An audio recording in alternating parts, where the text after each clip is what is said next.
Most couples trying to get pregnant focus on what to add, supplements, labs, and protocols, but almost no one looks at what might be interfering with the system in the first place.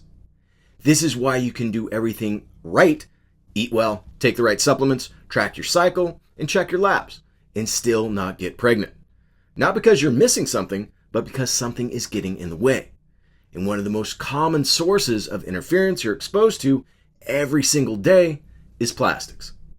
Not just plastic products themselves, but the chemicals found within them, like BPA and phthalates.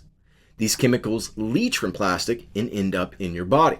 When that happens, they interfere with how your reproductive system actually works. Your reproductive system runs on signaling. Hormones signal the brain, then the brain signals the ovaries and testicles how to function. It's a coordinated system. So when compounds come in that mimic hormones or block them altogether, they disrupt the entire system. And that's exactly what plastics do, and why they're called endocrine disruptors. On the male side, the research is very clear. High levels of BPA and phthalates lead to lower testosterone, lower sperm count, reduced motility, and increased sperm DNA damage. And the last one, DNA damage, is the piece that most people miss, or often overlook. Because fertility isn't just about whether sperm are present. It's about how well they function, meaning if they can actually fertilize an egg and support healthy development. It's important to note that these studies are in real men, not animal models, and the majority of men tested have detectable levels of BPA in their system. So this isn't a rare exposure event. This is our new modern baseline from an abundance of plastics. One of the mechanisms behind this, besides mimicking estrogen, is oxidative stress. Think of this like accelerated internal wear and tear that damages cells. And sperm are particularly vulnerable because they don't have a strong repair capacity.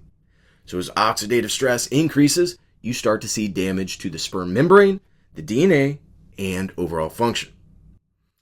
At the same time, BPA, phthalates, and other plasticizers act like estrogen in the body, directly impacting testosterone production and sperm development.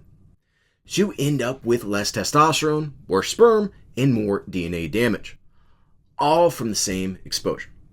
On the female side, these same chemicals have been shown to disrupt ovulation, alter estrogen and progesterone, shorten the luteal phase, reduce ovulation function, and substantially increase the risk for miscarriage.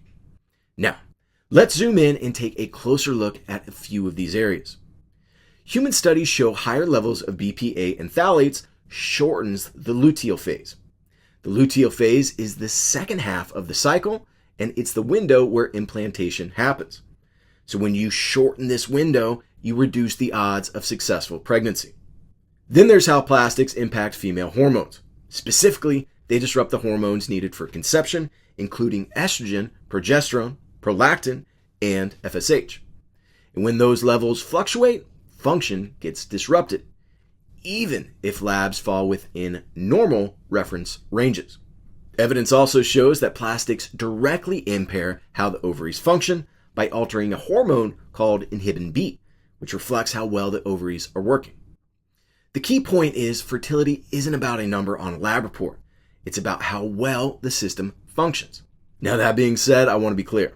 Not every plastic study shows a direct effect on pregnancy outcomes.